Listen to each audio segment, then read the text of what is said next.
मेरा नाम आयुष है। लोग कहते हैं कि किस्मत जन्म के साथ लिख दी जाती है और शायद मेरी किस्मत ने उसी दिन मुझसे दुश्मनी ठान ली थी जिस दिन मैंने इस दुनिया में आंखें खोली। मेरी माँ मुझे जन्म देते ही हमेशा के लिए चली गई।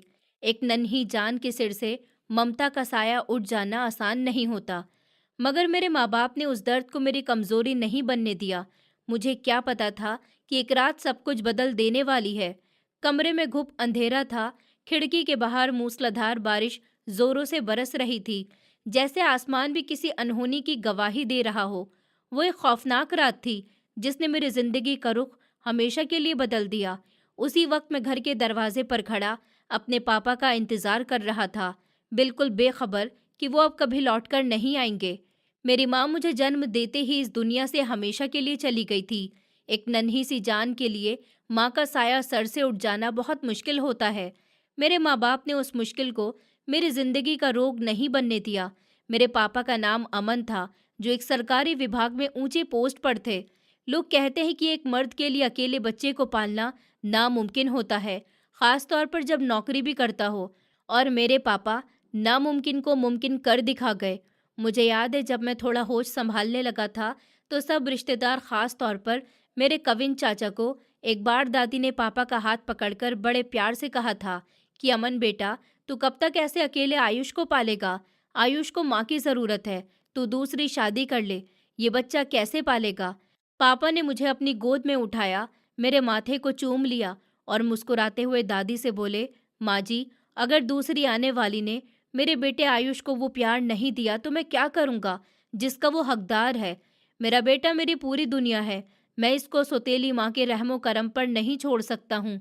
उसका बाप हूँ और मैं ही इसकी माँ भी। और सच में उन्होंने कभी मुझे माँ की कमी महसूस नहीं होने दी थी।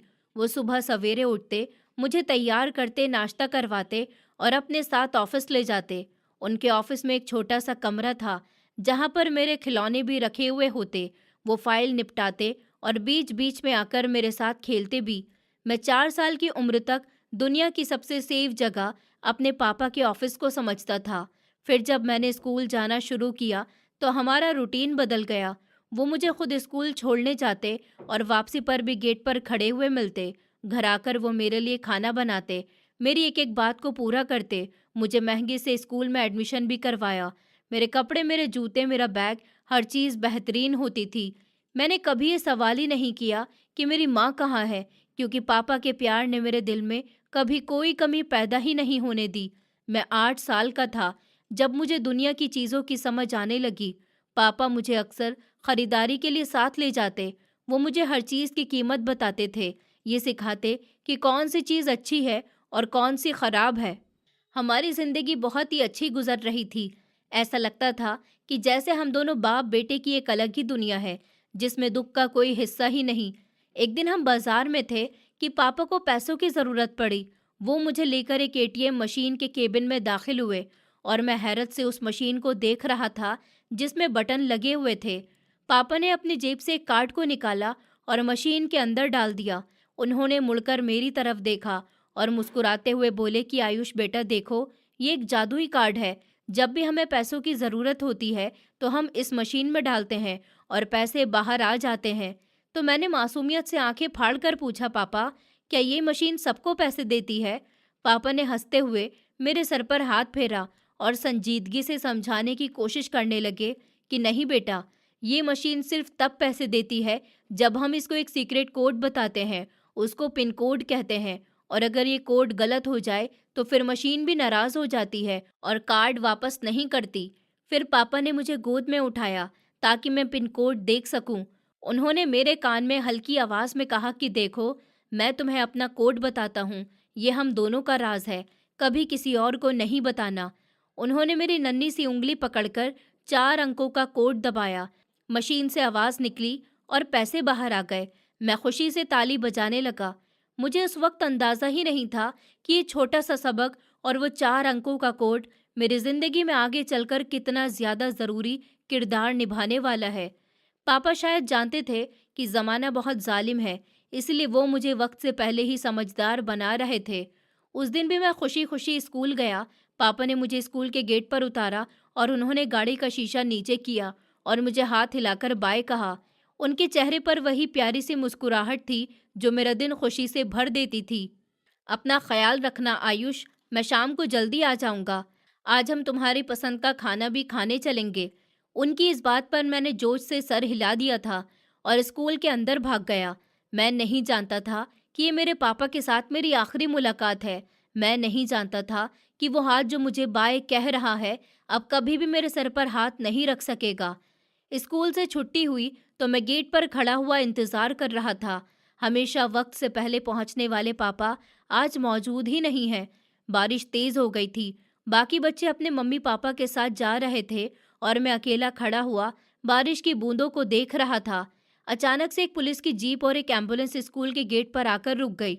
मेरा दिल जोर जोर से धड़कने लगा, पर मेरे कविन चाचा, जो मेरी माँ की मौत पर भी पापा को दिलासा देने नहीं आए थे और जिनसे हम साल में शायद 1 या 2 बार ही मिलते थे, वो वहां पर मौजूद थे। वो दहाड़े मार मार कर रो रहे थे। अरे मेरे भाई, क्या हो गया आपको? हम सबको ऐसे छोड़कर कहाँ चले गए? और मैं हैरान था कि ये वही चाचा हैं जो हमेशा पापा से जलते थे और जायदाद के बंटवारे पर लड़ाई करते थे। पापा की लाश बुरी तरह से जख्मी हो गई थी। बताया गया कि एक बहुत बड़े ट्रक ने उनकी कार को कुचल दिया और इस तरह मौके पर ही उनकी मौत हो गई। मैंने लोगों की टांगों के बीच से रास्ता बनाया और चारपाई के पास पहुंचा। मैंने पापा के चेहरे से कपड़ा हटाने की कोशिश करी तो चाचा ने मेरा हाथ पकड़ लिया। नहीं बेटा, मत देखो, तुम डर जाओगे। तो मैंने चीख कर कहा कि मुझे पापा से बात करनी है। वो सुबह कहकर गए थे कि हम खाना खाने बाहर जाएंगे। वो ऐसे नहीं सो सकते हैं। तो चाचा ने मुझे जोर से पकड़ लिया। मेरे कान में बोले कि तेरे पापा ऊपर वाले के पास चले गए और वो कभी भी वापस नहीं आएंगे। अब मैं हूं ना तेरा बाप, तेरा सहारा, तेरा सब कुछ। मैं पापा के पास बहुत रोया क्योंकि पहली बार पापा मेरी किसी बात का जवाब नहीं दे रहे थे।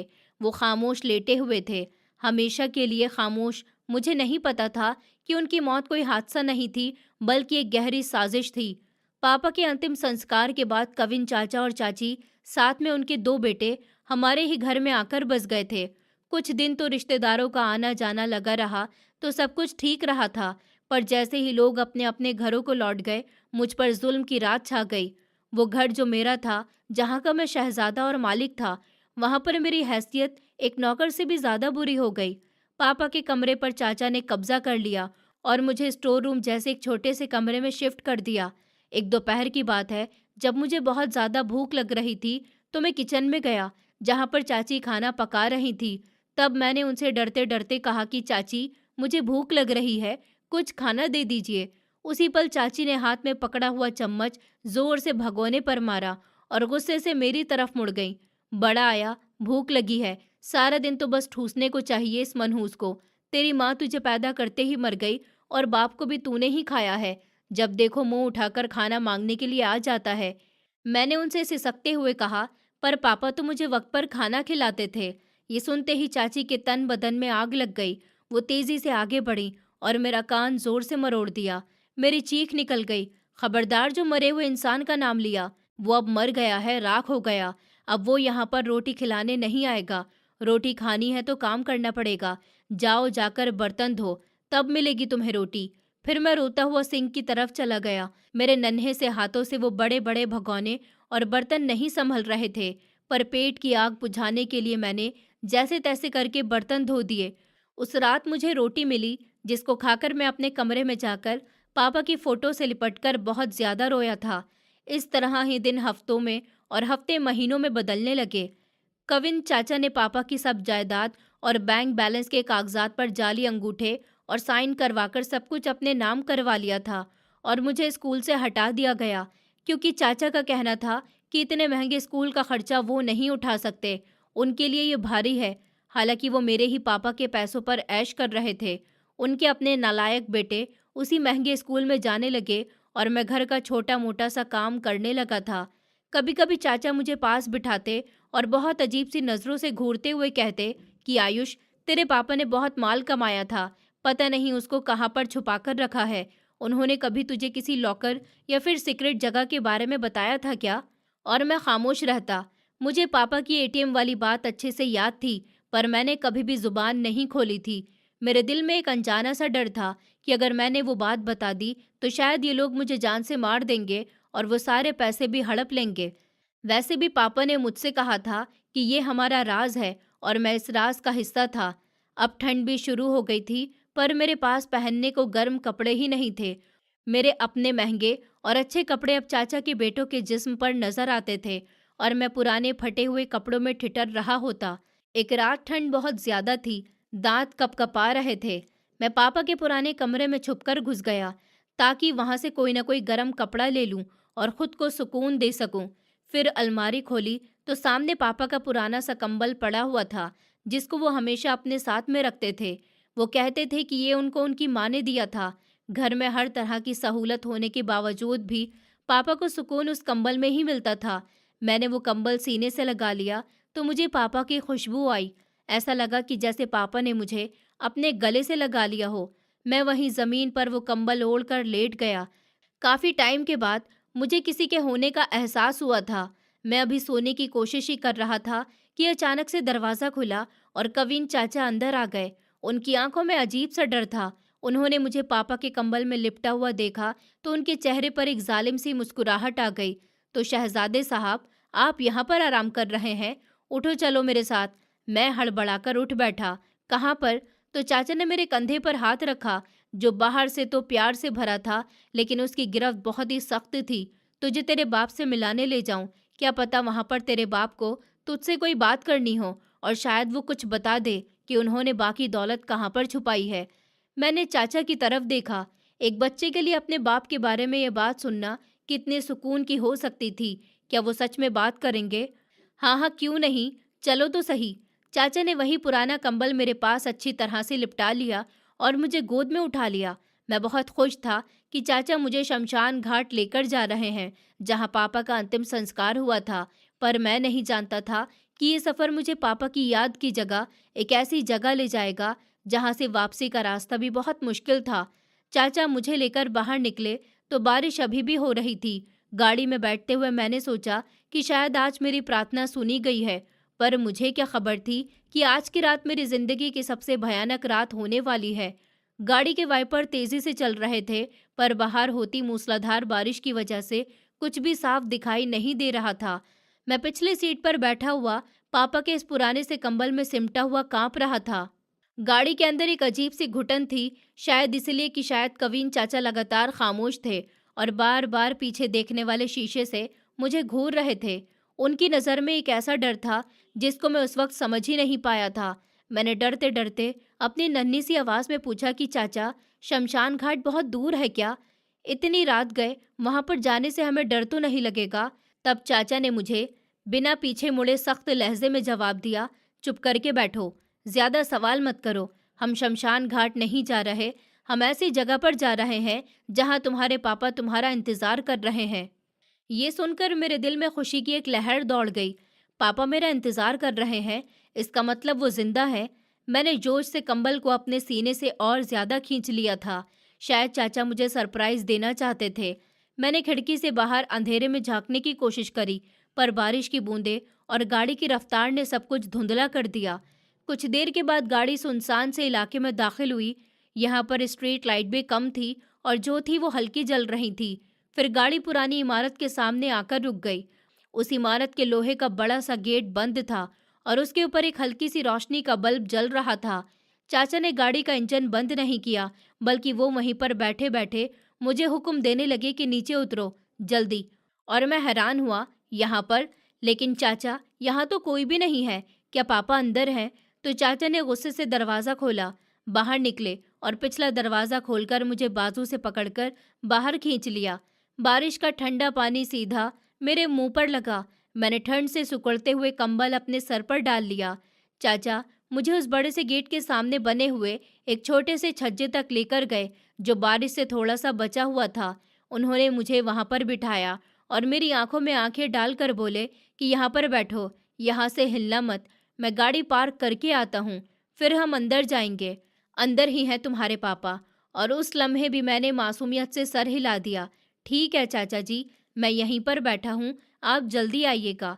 फिर चाचा पलटे और तेजी से गाड़ी की तरफ भागे। वो गाड़ी में बैठे और एक पल भी खराब किए बिना गाड़ी को रिवर्स गियर में डाला। मैं वहां पर बैठा हुआ उनको देख रहा था। उम्मीद कर रहा था कि वो गाड़ी मोड़कर वापस आएंगे, पर गाड़ी ने एक जोरदार झटका खाया और फिर तेजी से अंधेरे में गायब हो गए। मैं वहीं पर बैठा रहा।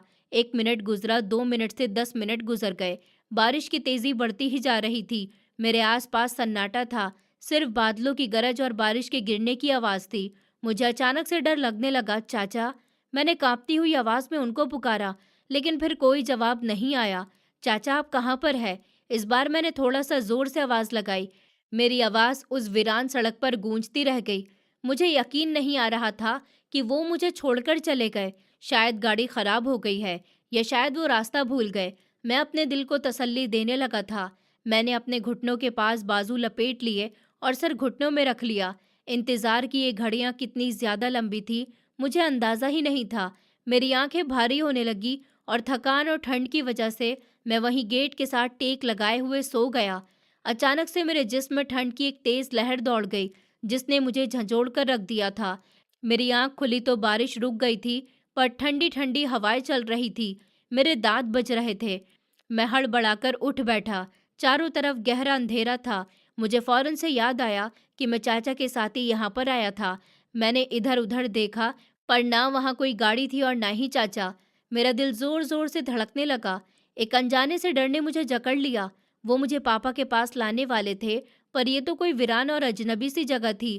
क्या चाचा मुझे भूल कर चले गए, या फिर उन्होंने मुझे जानबूझकर यहाँ छोड़ दिया? ये ख्याल आते ही मेरी आंखों से आंसू आने लगे थे। मैंने खुद को और पापा के कंबल में छुपाने की कोशिश करी। मैंने ठंड से बचने के लिए कंबल का कोना पकड़कर उसको अपने गले के पास लपेटने के लिए ठीक किया, तो मुझे कंबल के निचले हिस्से में सिलाई के अंदर कुछ सख्त सी चीज महसूस हुई। ये कोई आम कपड़ा या रुई नहीं थी। मैंने हैरत से अपने आंसू साफ किए और अंधेरे में टटोलने लगा।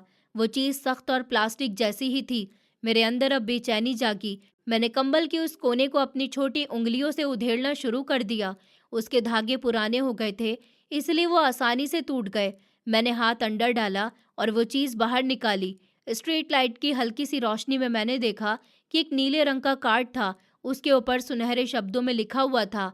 मैं जब इतना अच्छे से पढ़ नहीं पाता था, पर मैंने पढ़ना शुरू करा। AAYUSH, आयुष। मेरे मुंह से एकदम से निकला। अरे, ये तो मेरा ही नाम था। ये एक बैंक कार्ड था, बिल्कुल वैसे ही जैसे पापा के पास होता था। और उस कार्ड के साथ एक छोटी सी पर्ची भी चिपकी हुई थी, जिस पर 4 अंक लिखे हुए थे।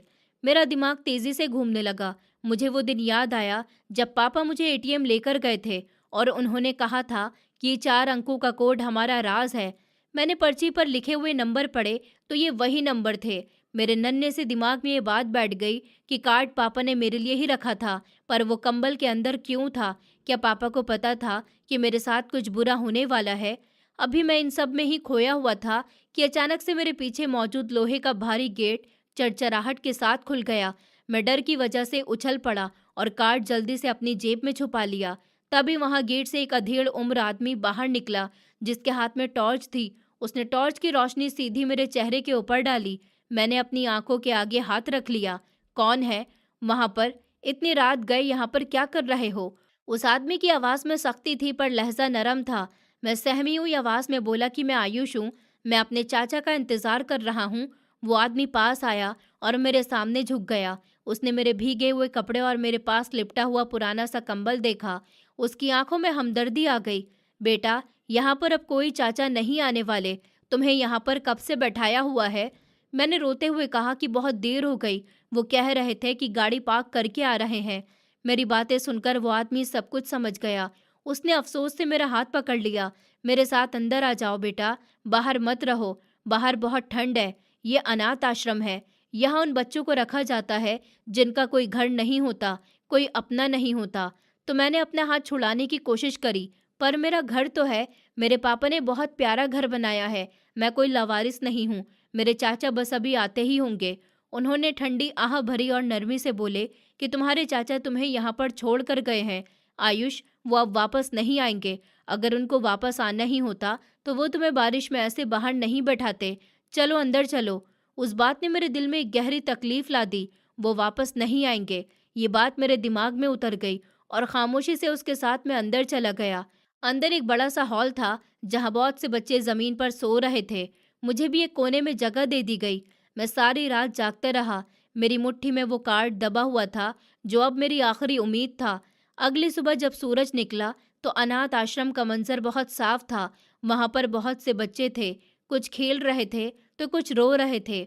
मुझे अनाथ आश्रम के ऑफिस में बुलाया गया। मैं वहाँ गया तो वही आदमी बैठा हुआ था जो रात मुझे अंदर लेकर आया था।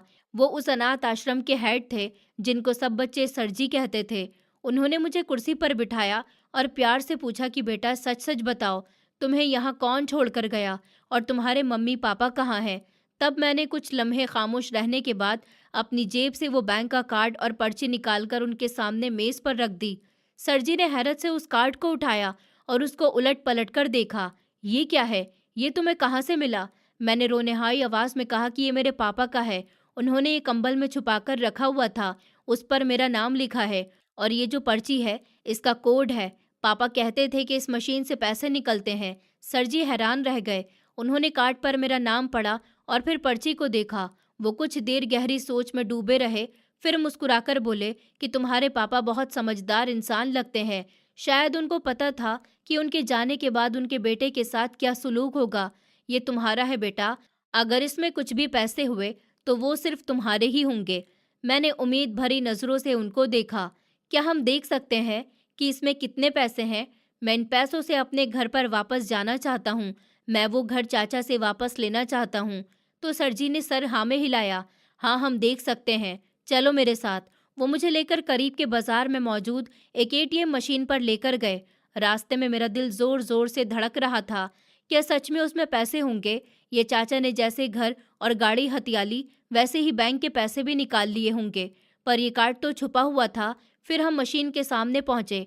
मेरा कद छोटा था, इसलिए सरजी ने मुझे उठाकर मशीन के बटनों तक पहुंचाया। उस लम्हे मेरे हाथ कांप रहे थे। मैंने कार्ड मशीन के अंदर डाला। मशीन ने कार्ड को ले लिया और कोड मांगा। फिर मैंने कांपते हुए हाथों से वही 4 अंकों के कोड को दबाया जो उस पर्ची पर लिखे हुए थे।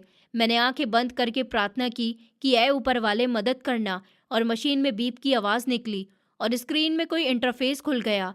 वहां पर ऑप्शन आ रहा था बैंक इंक्वायरी। तो सरजी ने मुझे एक बटन दबाने का इशारा किया।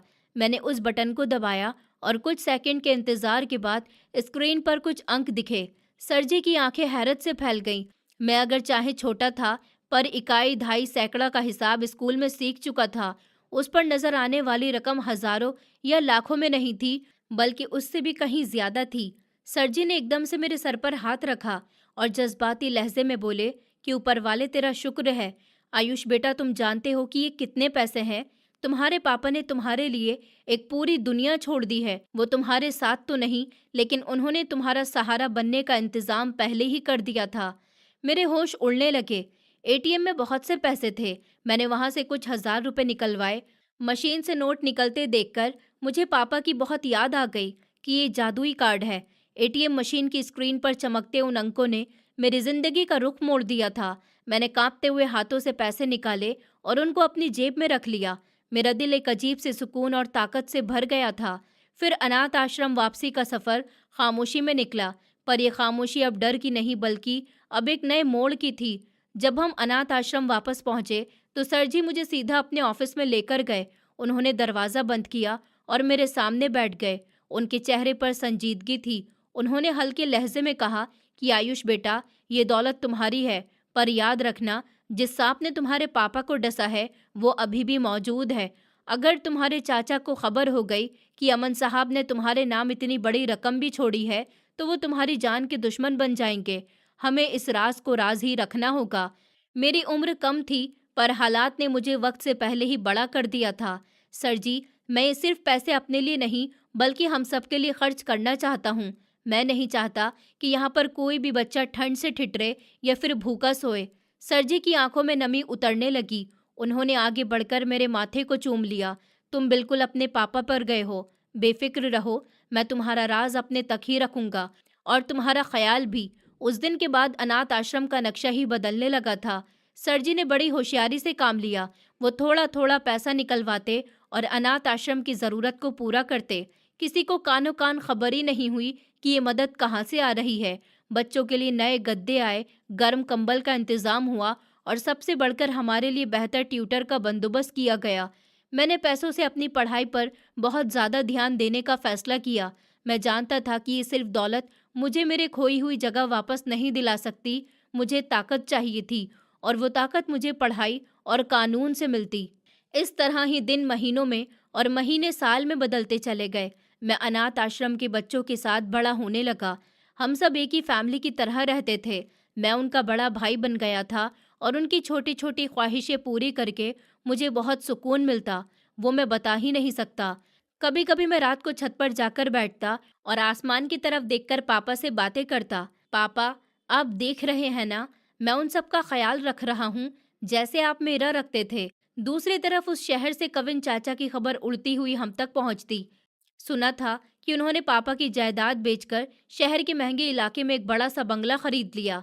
वो और उनके बेटे ऐश की जिंदगी में डूबे हुए थे। कभी कभी मेरा दिल चाहता कि मैं जाकर उनसे पूछूं कि मेरा कसूर क्या था, पर सर जी हमेशा मुझे रोक लिया करते। वो कंधे पर हाथ रखकर कहते कि सब्र करो आयुष, इंतकाम लेने का तरीका ये है कि तुम खुद को इतना काबिल बना लो कि तुम्हें उनके पास जाने की जरूरत ही नहीं पड़े, बल्कि वक्त उनको तुम्हारे पास लेकर आ जाए। कुदरत की लाठी बेआवाज है बेटा, वो अपना हिसाब खुद ही चुकाती है।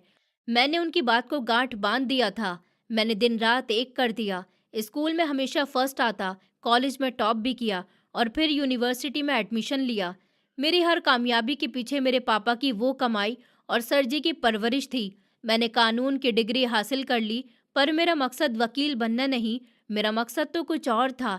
मैं वो बनना चाहता था जिससे जालिम डरते हों। मैं अपने पापा की तरह सरकारी विभाग वाला नहीं बनना चाहता था, पर उनसे ज़्यादा ताकतवर बनना चाहता था कि मैं सिस्टम के अंदर रहकर उन घाव का इलाज कर सकूं जिन्होंने मेरे और मुझ जैसे कई बच्चों की ज़िंदगी बर्बाद की।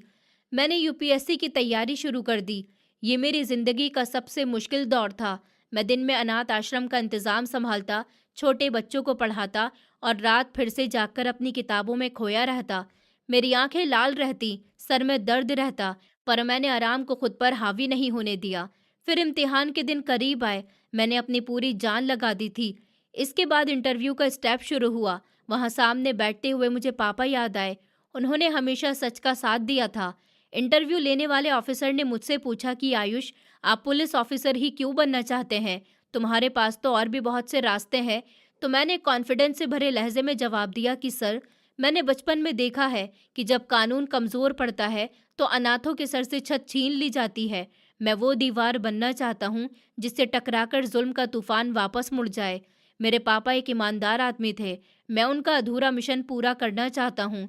मेरे जवाब में ऐसा दर्द और सच्चाई थी कि पूरा पैनल खामोश हो गया। रिजल्ट का जब दिन आया तो मैं अनाथ आश्रम की बैठक में बच्चों के बीच में बैठा हुआ था। सर जी लैपटॉप पर लिस्ट चेक कर रहे थे और उनके हाथ कांप रहे थे। उन्होंने एक जोरदार आवाज लगाई, अरे आयुष बेटा, तुमने तो कमाल कर दिया, तुमने एग्जाम क्लियर कर लिया। आश्रम में खुशी की लहर दौड़ गई। बच्चे मुझसे लिपट गए। सर जी की आंखों में से खुशी के आंसू जारी हो गए थे। मैंने आसमान की तरफ देखा और मुस्कुरा दिया। पापा, आपका बेटा पुलिस ऑफिसर बन गया। ट्रेनिंग का मोड़ बहुत ज़्यादा सख्त था।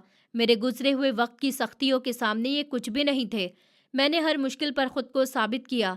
पासिंग आउट पीरियड वाले दिन जब मेरे कंधे पर सितारे सजाए गए तो मेरे साथ कोई खून का रिश्तेदार नहीं था, पर सर जी वहाँ पर मौजूद थे। उन्होंने बाप बनकर मेरे कंधे पर बैज लगाए। वो पल मेरी जिंदगी का सबसे कीमती पल था। अपने ही शहर में मैं एसपी की पोस्ट पर तैनात किया गया। वही शहर था जहाँ पर कभी मुझे बारिश की रात में धुतकार दिया गया था और आज मैं इस शहर का रखवाला बनकर लौटा। मेरी पहली पोस्टिंग के बीच ही मेरा सामना रिश्वत और सिफारिश से भी हुआ। मेरे ऑफिस में बड़े बड़े सियासत वाले और हर तरह के लोग आते और नोटों की गड्डी मेरी मेज पर रखते। एक दिन एक बड़े बिजनेसमैन ने मेरे सामने नोटों से भरा हुआ ब्रीफकेस रख दिया और कहा कि एसपी साहब, ये आपके लिए मिठाई है, हमारा छोटा सा काम कर दीजिए, आपकी जिंदगी संवर जाएगी। मैंने नफरत से उस ब्रीफकेस को देखा और कुर्सी से उठकर खड़ा हुआ। मेरी आवाज में वो गरज थी जो सालों पहले दब गई थी। मैं अमन साहब का बेटा हूँ। मेरी कीमत लगाने की कोशिश भी मत करना, वरना हथकड़ी तुम्हारे हाथों में होगी। वो आदमी मेरा चेहरा देखता रह गया और अपना सामान लेकर चला गया। इस तरह शहर में धूम मच गई थी कि एक नया एसपी बहुत सख्त और ईमानदार आया है। मुझे पता था कि ईमानदारी की कीमत चुकानी पड़ती है, पर मैं हर कीमत चुकाने को तैयार था। मैंने अपनी सैलरी और पापा की छोड़ी हुई रकम से एक बड़ा प्रोजेक्ट शुरू किया।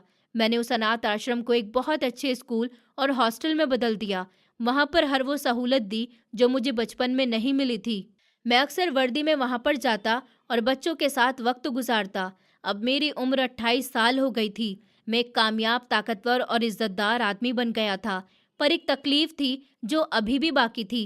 कविन चाचा और उनकी फैमिली। मैंने अपने ज़रिए से उनकी खबर रखना शुरू कर दी थी। मुझे पता चला कि उन्होंने हमारी दौलत जो कब्जाई थी, उन्होंने उसको बर्बाद कर दिया। चाचा के दोनों बेटे, जो कभी मेरे महंगे स्कूल में पढ़ते थे, अब वो बिगड़ गए थे। एक बड़ा बेटा जुए खेलने का आदी बन गया और छोटा बदमाश बन गया। कविन चाचा बीमार रहने लगे और उनकी दौलत तेजी से खत्म हो रही थी। एक दिन मैं अपने ऑफिस में बैठा हुआ फाइल देख रहा था कि मेरा सिपाही अंदर दाखिल हुआ और उसके हाथ में फाइल थी। उसने सैल्यूट किया और बोला कि सर, किसी की जान लेने का केस आया है। 2 लड़कों ने नशे की हालत में एक दुकानदार को जान से मार दिया। हमने उनको गिरफ्तार कर लिया है, पर उनका बाप बाहर शोर मचा रहा है। वो कह रहा है कि उसके बच्चे बेकसूर हैं। मैंने सर उठाकर पूछा कि क्या नाम है उन लड़कों का। सर, एक का नाम राहुल है और एक का नाम चेतन। मेरे कलम की हरकत रुक गई। ये नाम मेरे लिए बिल्कुल भी अजनबी नहीं थे। ये तो मेरे चचेरे भाइयों के नाम थे। मैंने सर उठा लिया और सिपाही की आंखों में देखा। और उनके बाप का क्या नाम है? सर, कवीन नाम है। ये नाम सुनते ही मेरे दिमाग में वो बारिश वाली रात घूम गई, वो ठंडी रात और अनाथ आश्रम का गेट। मेरा दिल जोर जोर से धड़कने लगा। कुदरत ने अपना खेल खेल लिया था। वो लम्हा आ पहुंचा था जिसका सरजी ने मुझसे जिक्र किया। मैंने गहरी सांस ली और कुर्सी के पीठ से टेक लगा ली। मैंने अपने सिपाहियों से कहा कि उनको हवालात में डाल दो और उनके बाप से कहो कि अगर वो अपने बेटों की रिहाई चाहते हैं तो उनको खुद एसपी साहब के सामने पेश होना पड़ेगा। इस बात से सिपाही हैरान हुआ कि मैं इतनी दिलचस्पी क्यों ले रहा हूँ, पर उसने हुक्म को माना कि जी सर। उसके जाने के बाद मैं उठा और खिड़की के पास जाकर खड़ा हो गया। बाहर मौसम बहुत भारी था, बिल्कुल वैसे ही जैसी घटा छाई हुई थी जैसे 20 साल पहले उस रात थी। मैंने अपनी वर्दी को ठीक किया और आज अदालत लगने वाली थी और जज कोई और नहीं बल्कि वही बच्चा था जिसको एक कंबल में लपेटकर कूड़े के ढेर की तरफ फेंक दिया गया था। अगले कुछ घंटे मेरे लिए बहुत ज्यादा भारी थे। मैं जानता था कि वो आने वाला है, वो आदमी जिसने मेरी जिंदगी को बर्बाद करने की कोशिश करी थी। आज वो मेरी चौखट पर भिखारी बनकर आने वाला था। शाम के साए गहरे हो रहे थे जब मेरे ऑफिस के दरवाजे पर दस्तक हुई। चपरासी ने अंदर आकर खबर दी कि सर, वो मुजरिम के पापा मिलने आए हैं। बहुत रो रहे हैं, कह रहे हैं कि साहब के पैर पकड़ लूंगा, बस मेरे बच्चों को बचा ले। मैं अपनी घूमने वाली कुर्सी पर बैठा हुआ था। मेरा रुख खिड़की की तरफ था और पीठ दरवाजे की तरफ। मैंने हाथ के इशारे से कहा कि भेज दो। फिर थोड़ी देर के बाद दरवाज़ा खुला और लड़खड़ाते कदमों की आवाज़ आई। एक बूढ़ा आदमी अंदर दाखिल हुआ। उसकी सांस फूली हुई थी और वो बुरी तरह से कांप रहा था। साहब जी, ऊपर वाले का वास्ता है, मेरे बच्चे मासूम हैं, मुझ पर रहम खाइए, मैं बर्बाद हो जाऊंगा। ये वही आवाज़ थी जो 20 साल पहले गरजती हुई मुझे सुनाई देती थी, जो मुझे डांटती थी, जो मुझसे पूछती थी कि तेरे बाप ने दौलत कहाँ पर छुपाई है। पर आज उस आवाज़ में ऐसी बेबसी थी। मैंने धीरे से अपनी कुर्सी घुमाई। मेरा चेहरा उस आदमी के सामने आया। उसकी नज़र ज़मीन पर थी, हाथ बंधे हुए थे। मैंने साफ लहजे में कहा कि सर उठाकर बात करिए, कविन साहब। मेरी आवाज़ सुनकर उस बूढ़े आदमी ने झटके से सर उठा लिया। उनकी धसी हुई आंखें मेरे चेहरे पर जम गई थी। एक लम्हे के लिए उनकी आंखों में पहचान की चमक आ गई, फिर हैरत और फिर डर, बहुत ज़्यादा डर। उनके चेहरे को सफ़ेद कर गया, जैसे कि उन्होंने कोई भूत देख लिया हो। मेरे ऑफिस में सन्नाटे का आलम था। दीवार पर लगी हुई घड़ी की टिक टिक भी हथौड़े की तरह बरस रही थी। मेरे सामने खड़ा हुआ बूढ़ा आदमी, जिसका नाम कविन था, पत्थर हुई आंखों से मुझे देख रहा था। उनके होठ कांप रहे थे और चेहरे का रंग लाल पड़ गया था। और कुछ बोलने की कोशिश की, पर शब्द उनके हलक में ही फंसकर रह गए। मैं कुर्सी से टेक लगाए सुकून भरे अंदाज में उनकी आंखों में झांकते हुए दोबारा से कहा, क्या हुआ कविन साहब, पहचाना नहीं आपने? या फिर 20 साल का टाइम इतना ज़्यादा लंबा होता है कि खून के रिश्ते भी धुंधला जाते हैं। उनके घुटनों में जैसे जान ही नहीं रही हो। वो लड़खड़ाए और वहीं ज़मीन पर बैठ गए। उनके मुंह से एक ही शब्द निकल पाया, आयुष। तब मैंने गहरी सांस ली और अपनी कुर्सी से उठकर धीरे धीरे करीब गया कि जी हाँ, आयुष, वही आयुष जिसको आपने उस बारिश वाली रात में कचरे की तरह अनाथ आश्रम के गेट पर फेंक दिया था, वही आयुष जिसके सर से छत छीन ली गई। आपने अपने महल की बुनियाद रखी थी। आज आप उसके ऑफिस में इस आयुष के सामने अपने बेटे की जिंदगी की भीख मांगने के लिए आए हैं। उन्होंने अपने दोनों हाथ चेहरे के ऊपर रख लिए और फूट फूट कर रोने लगे। उनकी हिचकियां बंध गईं। एक वक्त था जब उस आदमी की आवाज से घर के दर और दीवार कांपते थे, पर आज ये मेरे कदमों में पड़ा हुआ किसी बच्चे की तरह बिलख रहा था। मुझे माफ कर दो आयुष, मुझे माफ कर दो। मैं बहुत बड़ा गुनहगार हूँ। मैं अंधा हो गया था। दौलत की हवस ने मुझे जानवर बनाकर रख दिया था। मुझे लगा कि शायद मैं कुछ ज्यादा अमीर बन जाऊंगा, पर देखो आज मैं कहाँ पर खड़ा हूँ। मैंने उन्हें जमीन पर बैठे रहने दिया, क्योंकि ये जगह उन्होंने खुद अपने लिए ही चुनी थी। मैंने सख्त लहजे में पूछा कि क्या हुआ आपकी उस दौलत का, वो पैसा, वो बैंक बैलेंस जिसके लिए आपने अपने भाई की निशानी को भी नहीं छोड़ा, कहाँ गया वो सब कुछ? तो उन्होंने रोते हुए सर हिलाया और कांपती हुई आवाज में अपनी बर्बादी की कहानी सुनाई। सब कुछ खत्म हो गया है आयुष, सब राख में मिल गया। मेरी नस्ल उजड़ गई। मेरा बड़ा बेटा जुए में सब कुछ हार गया। हमारा वो घर जो मैंने तुम्हारे हिस्से के पैसों से बनाया था, वो भी बिक गया। और छोटा बेटा बुरी संगत में पड़ गया। आज वो दोनों जेल में हैं और उन पर कत्ल का इल्जाम लगा है। मेरे पास 1 रुपया भी नहीं है कि मैं वकील कर सकूं। हम किराए के मकान में रह रहे हैं और फाकों तक नौबत आ गई है। उनकी बातें सुनकर मुझे सुकून नहीं, बल्कि एक अजीब से इंसाफ का एहसास हुआ। कुदरत ने अपना हिसाब खुद कर दिया। वो आदमी जो मुझे अनाथ आश्रम पर छोड़ कर गया था ताकि सारी दौलत उनकी हो जाए, आज वो खुद ही पाई पाई का मोहताज बन गया था। मैंने मेज की तरफ कदम बढ़ाया और पानी का गिलास उठाकर उनकी तरफ बढ़ा दिया। पानी पीजिए। पानी पीने के बाद उन्होंने मेरी तरफ देखा। उनकी आंखों में सवाल था कि आयुष, तुम इतने बड़े अफसर कैसे बन गए हो? मैंने तो तुम्हें लवारिस छोड़ा था। तुम्हारे पास तो पहनने को कपड़े भी नहीं थे। तुम यहाँ तक कैसे पहुंचे? बस वो पल था जब मुझे रास फाश करना था, जो 20 साल से मेरे सीने में कैद था, वो जो कुदरत ने कवीन साहब के साथ खेला था। मैं मुस्कुराया, एक जीत भरी मुस्कुराहट। आपको याद है उस रात जब आप मुझे अनाथ आश्रम लेकर जा रहे थे? आपने मुझे ठंड से बचने के लिए पापा का वो पुराना सा कंबल मेरे पास लिपटा दिया था। आपको वो कंबल बहुत बुरा लगता था ना? चाचा ने हैरत से मुझे देखा। हाँ, मुझे याद है। आप सारी जिंदगी पापा की दौलत ढूंढते रहे थे, उनके लॉकर छानते रहे, पर आप ये नहीं जानते थे कि पापा ने अपनी असली दौलत कहाँ पर छुपाई थी। वो बैंक के कार्ड, वो लाखों रुपए, वो सब पापा ने इस पुराने कंबल के अंदर सीकर रख दिए थे, जिसको आपने बेकार समझकर मेरे साथ ही फेंक दिया था। उनकी आंखें हैरत और सदमे से फटकर रह गईं और मुंह खुला का खुला रह गया। क्या?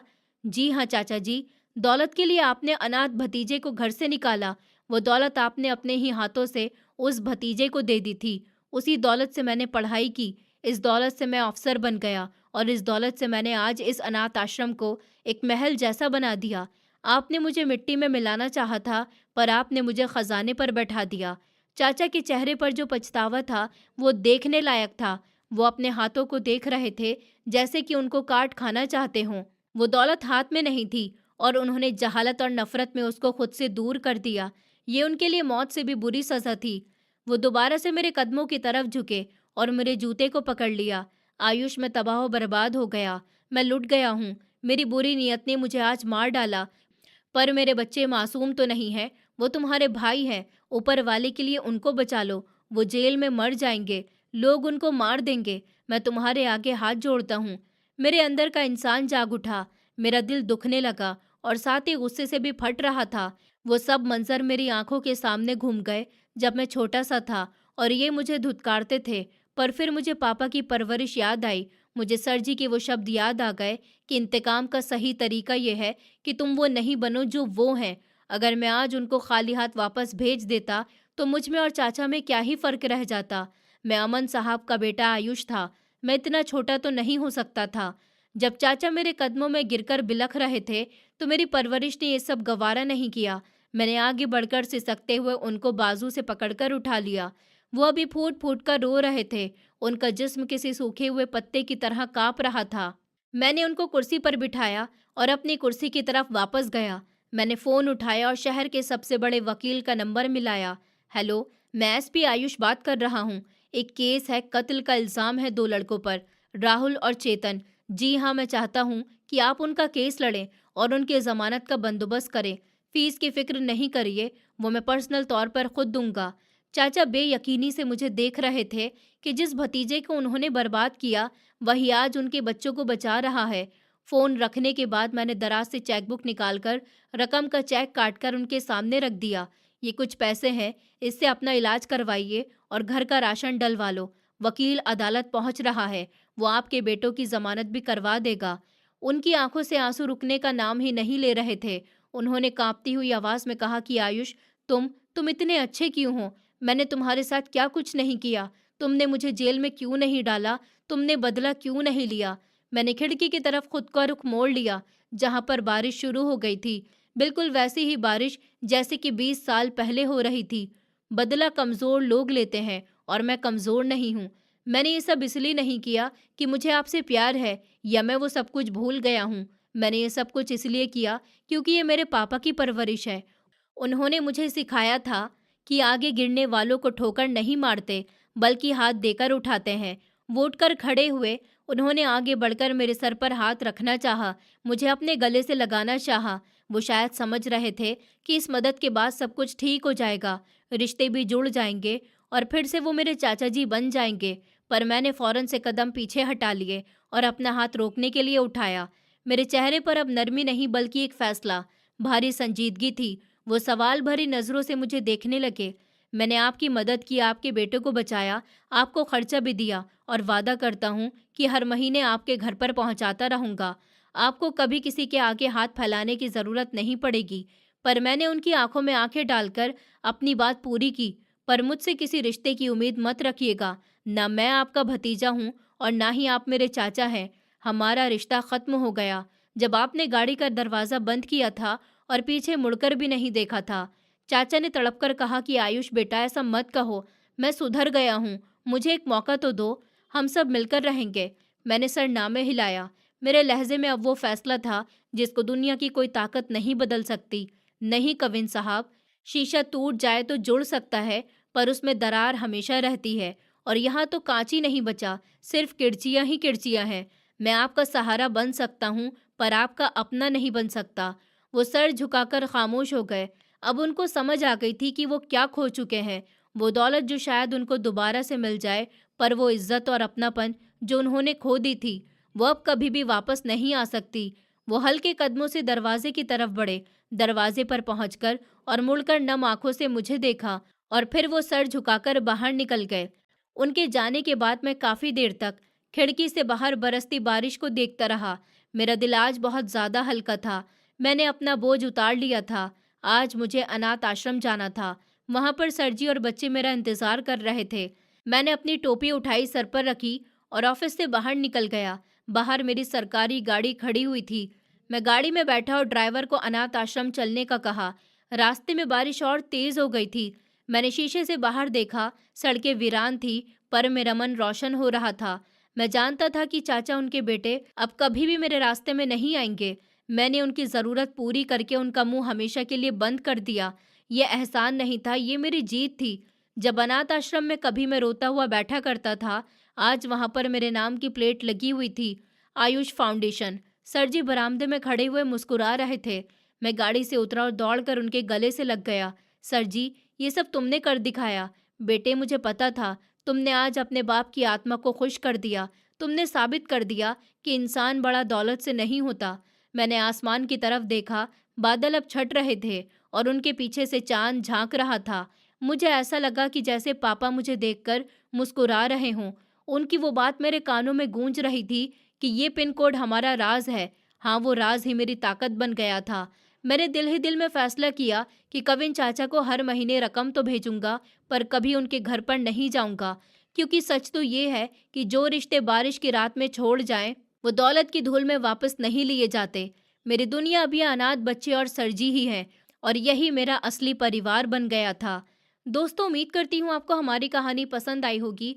कहानी पसंद आई है तो वीडियो को लाइक करें, चैनल पर नए हैं तो चैनल को सब्सक्राइब करें और हाँ, नोटिफिकेशन बेल को ज़रूर दबाएं ताकि अगली अपडेट सबसे पहले आपको मिले।